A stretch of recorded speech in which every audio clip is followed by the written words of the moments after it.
আমেরিকার বিখ্যাত paranormal investigator Dan রিভেরার আকস্মিক মৃত্যু হয় একটা হোটেল রুমে। হয়তো এই মৃত্যু সাধারণ হার্ট অ্যাটাক বা অন্য কিছু হতে পারে, কিন্তু এর পরেও কি এটাকে সাধারণ মৃত্যু বলতে পারবেন যখন শুনবেন যে মৃত্যুর সময় সেই হোটেল রুমে ড্যানের সঙ্গে ছিল সেই অভিশপ্ত পুতুল অ্যানাবেল?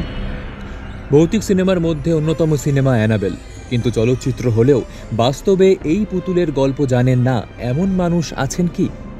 কিন্তু এবার আর চলচ্চিত্র না, ড্যান রিভেরার অস্বাভাবিক মৃত্যুর সঙ্গে অনেকে সরাসরি অ্যানাবেল পুতুলের সংযোগ স্থাপন করছেন।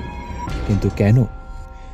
৫৪ বছর বয়সী আমেরিকার paranormal investigator Dan Rivera Pennsylvania রাজ্যে ডেভিলস অন দ্য রান নামে একটা প্যারানর্মাল ট্যুর করছিলেন, যেখানে বিভিন্ন ভৌতিক বস্তু নিয়ে দেশের বিভিন্ন প্রান্তে ঘোরার পরিকল্পনা করেছিলেন।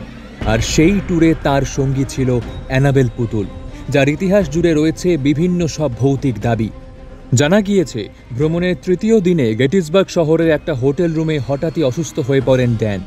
দ্রুত চিকিৎসক ডাকা হয়, কিন্তু তাঁদের পৌঁছানোর আগেই মৃত্যু হয় তার।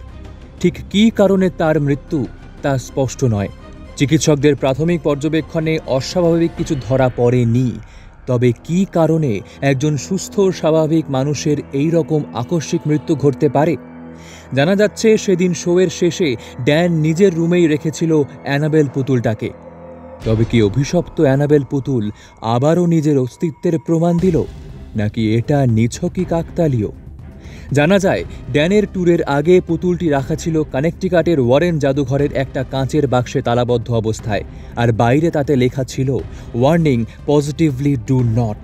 অর্থাৎ কঠোরভাবে নির্দেশ ছিল যে সেই তালাবদ্ধ কাঁচের বাক্স যেন কেউ না খোলে।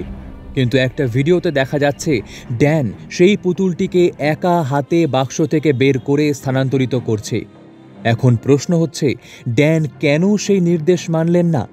ও আরেকটা কথা বলি, ড্যানের মৃত্যুর পর থেকে কিন্তু সেই ঘর থেকে উধাও অ্যানাবেল পুতুলটাও।